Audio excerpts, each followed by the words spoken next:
मुझे यकीन नहीं होता है बिना प्रिस्क्रिप्शन के लोग कैसे दवा खा लेते हैं। यानी कि मेरे कहने का मतलब ये है कि बिना प्रिस्क्रिप्शन के यानी किसी डॉक्टर के बिना सलाह लिए आप दवा कैसे ले सकते हो। बहुत सारी ऐसी दवाएं हैं जो बिना डॉक्टर के प्रिस्क्रिप्शन के आप नहीं ले सकते हो, लेकिन काफ़ी ज़्यादा ऐसे लोग हैं जो डॉक्टर की सलाह लेना नहीं चाहते हैं किसी के कहने पे, यानी किसी के मित्र से पूछने पे। जैसे मित्र सजेस्ट कर दिया, वो जैसे डिप्रेशन की हो गई दवा, वो आप खा लेते हो, वो आपके हेल्थ पर और आपके बॉडी पर बहुत ज़्यादा असर करती है और बहुत ज़्यादा खराब असर करती है। सो इस वीडियो में हम आज जानेंगे कि बिना प्रिस्क्रिप्शन के दवा अगर आप लेते हो तो आपके बॉडी में कैसी कैसी चीज़ें होती हैं और कौन कौन से डिसएडवांटेज है, ये सारी बातें इस वीडियो में हम करने वाले हैं। सो इस वीडियो को हम शुरू करते हैं। हम बात कर रहे हैं नींद की दवा, एंजाइटी की दवा और डिप्रेशन की दवा बिना डॉक्टर के प्रिस्क्रिप्शन के आप कैसे लेते हो और उससे कौन कौन से दुष्प्रभाव होते हैं आपके शरीर पे। देखिए, समस्या दवा से नहीं है, समस्या है उसके गलत तरीके से आप अपने शरीर में इंजेक्ट कर रहे हो, ग्रहण कर रहे हो, ले रहे हो, उस चीज से बहुत ज्यादा दिक्कत आती है। अगर आप दवा खाते हो, नो डाउट दवा में कोई दिक्कत नहीं है।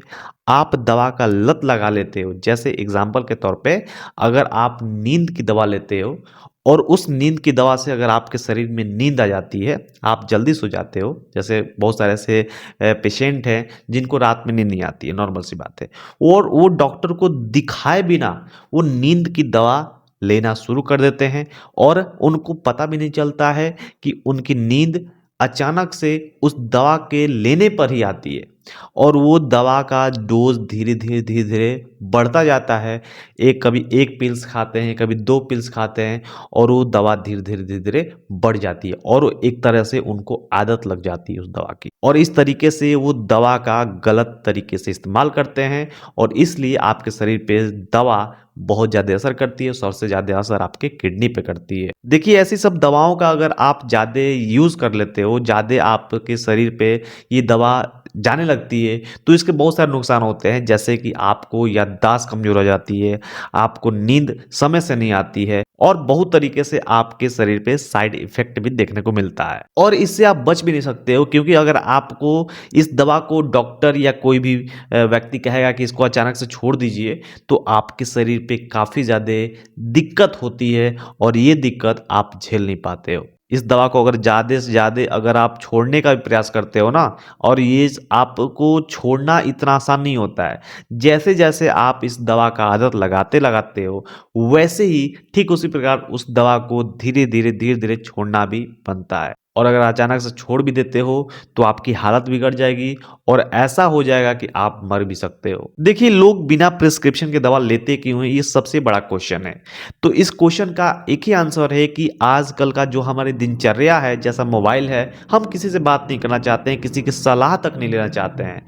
इसी तरीके से हमारे जो लोग हैं, जो पेशेंट हैं, जो एक्चुअली डॉक्टर के सलाह से दवा लेना चाहिए, वो क्या करते हैं, वो किसी की सुनते ही नहीं है। वो अपने मन की करते हैं। कोई उनका फ्रेंड सलाह दे दिया कि हाँ भाई, अगर आपको डिजीज़ है तो ये दवा खा लो, आराम मिल जाता है, और वो वही करते हैं। वो दूसरे से भैया पूछते भी नहीं, डॉक्टर का तो भैया वो सलाह भी नहीं लेते हैं। और नो डाउट उस दवा से आपको जल्दी आराम मिलता है, लेकिन इसका मायने ये नहीं है कि आपको अभी दवा खाए, आराम मिल गया, तो भविष्य में वो आपको डिजीज़ फिर से नहीं होगी। आपको वो डिजीज़ फिर से होगी, क्योंकि दवा का असर है, इसलिए आपको ऐसा लगता है कि आपका जो डिजीज़ है वो कुछ टाइम के लिए नॉर्मल हो गया है, लेकिन एक्चुअली में वो आपका डिजीज़ अभी रहता ही है जब तक उस दवा का असर रहता है। देखिए, सही तरीका क्या है हमें दवा लेने की? तो स्टूडेंट, सबसे अच्छा तरीका है हमारे डॉक्टर से सलाह लेकर आप किसी भी दवा को अगर आप लेते हैं, तो नो डाउट आपको, अगर आपकी ज़िंदगी का सवाल है, देखिए, ये मैं ये नहीं बोल रहा हूँ कि आपको डॉक्टर की सलाह लेनी चाहिए। आपको इसलिए लेनी चाहिए क्योंकि ये आपका शरीर का मामला है, आपकी ज़िंदगी का मामला है, और एक डॉक्टर आपकी ज़िंदगी को बचाने का काम करता है, ठीक है?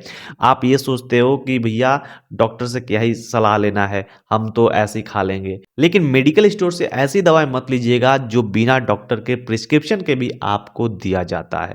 ऐसी बहुत सारी दवाएँ हैं जो बिना डॉक्टर के प्रिस्क्रिप्शन से आप नहीं लेते हो। मैं अगली वीडियो में वो दिखाऊँगा दवाएँ भी कि कौन-कौन सी ऐसी दवाएँ हैं जो बिना डॉक्टर के प्रिस्क्रिप्शन से आप नहीं ले सकते हो। देखिए हमारे जीवन में सबसे ज़्यादा महत्वपूर्ण होता है कि इस दवा को सही तरीके से अपने शरीर में लेने की, इंजेक्ट करने की, खाने की। और काफ़ी सारे लोग ऐसा नहीं करते हैं, अपने डॉक्टर को नहीं दिखाते हैं या उनकी सलाह भी नहीं लेते हैं, जो कि सबसे बड़ी ये गलती करते हैं, जो कि भविष्य में उनको देखने को मिलता है, ऐसा-ऐसा डिसएडवांटेज हो जाता है, ऐसा साइड इफ़ेक्ट उनको देखने को मिलता है, जिसका खराब होने के बाद डॉक्टर के पास भी इलाज नहीं होता है और अगर इलाज होता भी है तो वो बहुत लंबा चलता है।